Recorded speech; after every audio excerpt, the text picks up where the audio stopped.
Why, hello there, everybody. Here's me face. That's a tribute to Ozzy Man. For those of you who don't know who Ozzy Man is, hide the kiddies' ears if you listen to Ozzy Man. He will curse frequently, but he is one of the funniest guys on YouTube.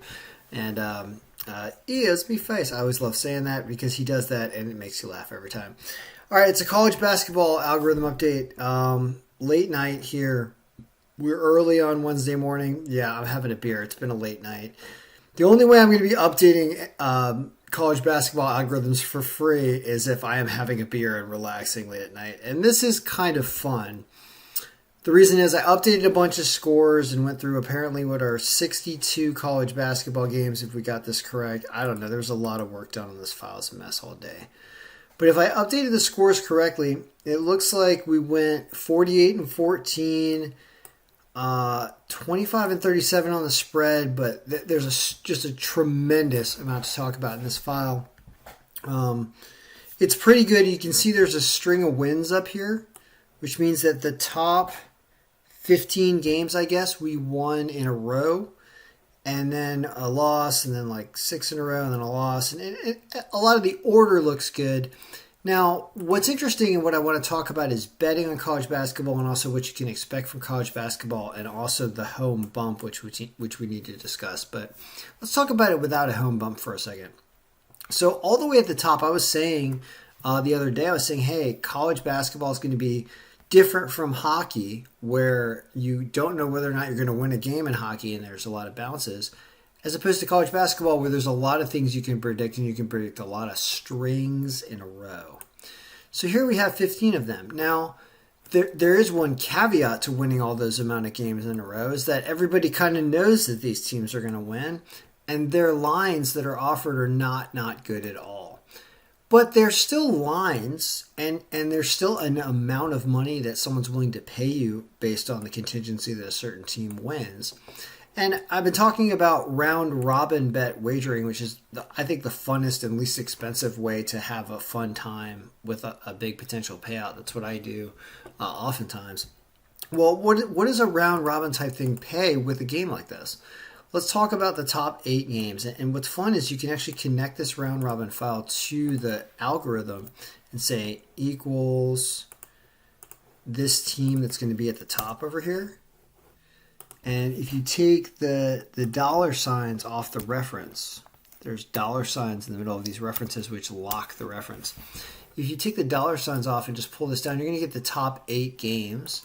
And then you could do the same thing and say, I want to get the top 8 lines, money lines, which are right here.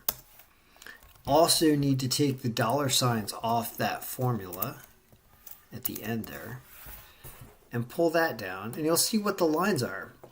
Now, what's also funny is you can say this equals whether or not the team won or lost the game, which is right here.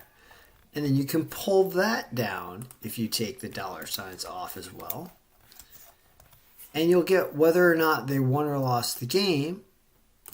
And then you could say, well, if I had a round robin, and this is kind of what I like, which is fun here, is if you bet $1 on all of the potential parlay combinations of an 8-team parlay, 1s, 2s, 3s, 4s, 5s, 6s, 7s, and 8s, which is what that's showing. It's a $246 bet. And you only win 18% on this because these lines are so terrible. That's what's interesting about looking at something like this. And also, you don't have to do $1 on each of these in many instances. Like on FanDuel, where I wager, I think they let you wager as little as a dime. So here you could do something like $7 to $3 bet, and you would have made 87 on these teams that are almost all locks. Now here's what's interesting about this is, well, you could have a threshold about the amount of money line that you're willing to wager. You're going to say, for example, I don't want to pick any team that has a money line that is less than, let's say, minus 500 or something. Money line less than 500.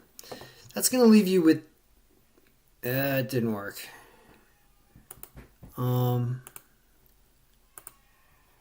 Money line is less than negative 500. Did I do that right? Oh, sorry, greater than. I'm sorry. We want to do a money line that is greater than negative 500, not less than. We want only picks that are better than negative 500. Let's see if that works. That's better. Now, what's interesting here is, what did the top 8 picks do? We can already see Pittsburgh lost to Citadel. But what about the other ones? Well, let's see what the round robin says. The round robin says that of those 8, 7 of them won, and you win 71% on your money. How about that?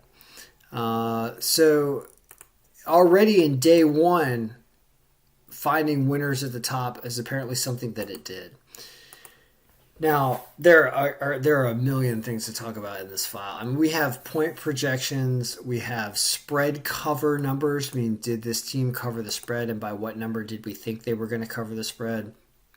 There's some really interesting things. For example, if you try to sort this thing descending by spread cover number, which is right here, you'll see the games we thought it was going to cover the spread the most.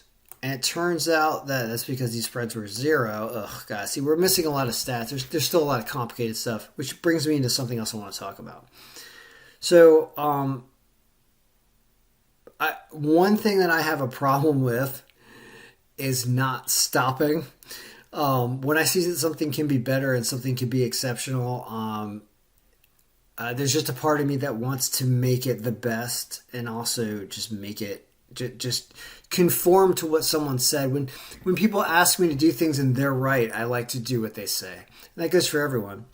So this file has a lot of right that still needs to be done to it. It's also a developing thing that's going to be something that's every day for months.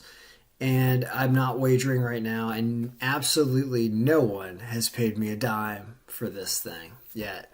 So what I've decided to do is, because it takes so much work, and even though it's awesome, it's also one of a million things I'm doing right now. I will not do a video for the public with this file until somebody pays me something. So PayPal me at Kenstalk at live.com, or CashApp by Kenstalk if you want to see a video on Wednesday with these picks, because otherwise I'm just not going to do it, because there's just 0 reasons for me to do it other than to show that I can create something that will work and that will win. Now, that being said, I want to talk about the home bump for a second.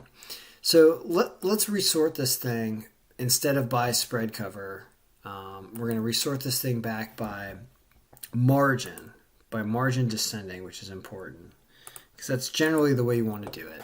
And as you can see, it did win the first 15 games in a row or something, and it looked really good top down. Well, I want to show at the bottom here, and also want to show our away teams. So there's home and away teams. We had some away teams, and these are all the away teams that the algorithm picked for the day. Well, do you see something interesting about what's going on? Is you see that away teams that had a margin of 20% or less almost all got spanked and lost. And that is what the home bump really is. The home bump is, why do away teams in close games almost always lose? And the answer is, I don't know, but they just do. So when you change the home bump, I said make it 3%. Okay? Well, that only helps a little bit. Then I said it was between 3 and 5%. That only helps a little bit. It needs to be at least 10 or 20% on a day like today, on an opening day.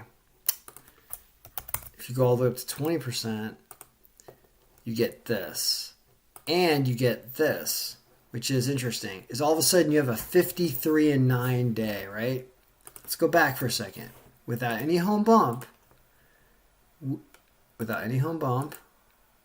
we're 48-14, winning 77% of our games. With a 20% home bump, we're 53-9, winning 85% of our games. Amazing. And what about our underdogs? Our underdogs go 3-1 with a 20% home bump. In that Ohio, North Dakota, and Arkansas Little Rock win. Michigan State doesn't beat Kansas. And there's a whole lot more to go over about spread cover numbers and explanations about what all this means. But basically, even though we're using last year's stats and we don't have current players and a whole bunch of things we're missing, you're still able to not go 53-9 because I didn't say make a 20% home bump, but to go 48-14, win a lot of games up top and understand that a home bump somewhere around the 15% level should be acceptable. Which gets you to 51-11 and kind of shows you what you can do with underdogs, especially when they are home underdogs, because you can see the home ones win. It's just so obvious in that sense. So I expect some people to compensate me for this if you want me to do this tomorrow. I'm going to be doing payroll work. I'm actually building a payroll application that any small business can use in the 50 United States and the Virgin Islands to do their payroll and make it inexpensive and easy to use. I'm in the middle of analyzing a lot of like actual tax legislation or payroll tax legislation and coding that into a massive file. I'm not really worried about college basketball, even though it was fun to build something that wins. It's one of many things.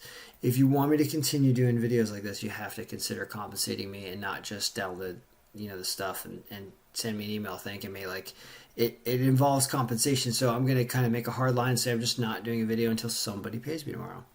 And I'm going to do that every day, because every day is a new day, and I want to spend my time working on things that not only am I compensated for, but also that I enjoy doing and that I think that the world needs.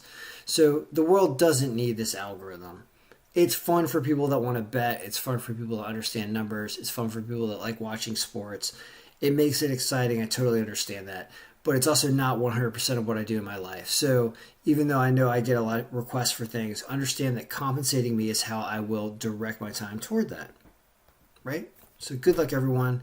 Hopefully I'll see you tomorrow, because hopefully somebody will compensate me for doing this work. Otherwise, I'll see you whenever they do. Good luck. May your picks be winning.